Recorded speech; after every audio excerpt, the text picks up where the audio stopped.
Hello, everyone. This is Pastor Jack. I hope everyone is doing good.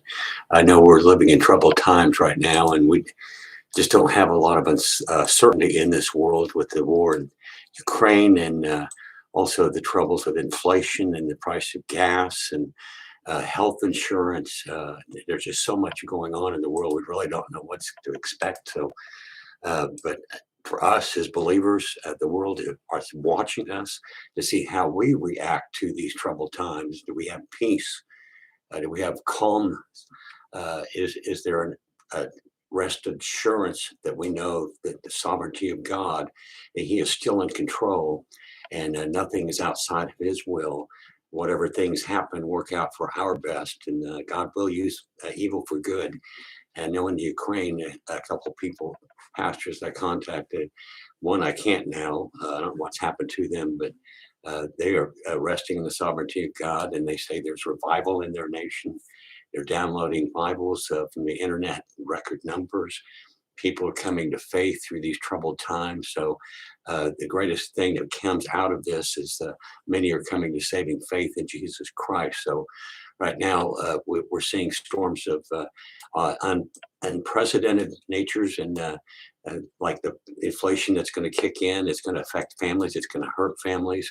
It's going to put them in a precarious situation. So a lot of people, your friends and neighbors that are unsaved, might ask, why is God allowing this? And why is He allowing sin, such things, troubles in the world? Why doesn't He come down? And the reason that Jesus has not returned yet is because there are still some who have not yet been saved. And when that last person has been saved by the sovereignty of God, then He will come and judge the world, including judging Russia. None of this will go unseen by the sovereign hand of God, and He will deal with that. So anyway, a lot of people say it's really not fair what's going on to these families, but faith for these families that believe in Christ. They're saying that faith that's not been tested is a faith that can't be trusted. So they're resting in the assurance that God is still in control. All things work together for those who are called according to God and love God. All things, including the terrible trauma, the horrible things that we're seeing that are being impacted to the families and young children and elderly and the disabled and the nursing homes and the hospitals and things like that being destroyed. It's just really tough. All we can do is pray for those, pray for revival. These men that are still trying to lead the scattered churches are under danger too, because communism is kind of an enemy. That's what it seems like Russia's returning to, that communistic dictatorship.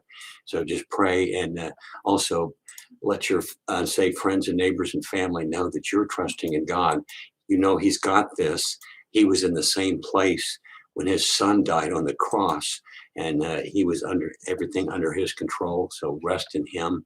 And I pray for everyone that's watching this to use this as an opportunity to witness and have that rest and assurance and peace that God is in control, and He has not left us, and He is not going to forsake us.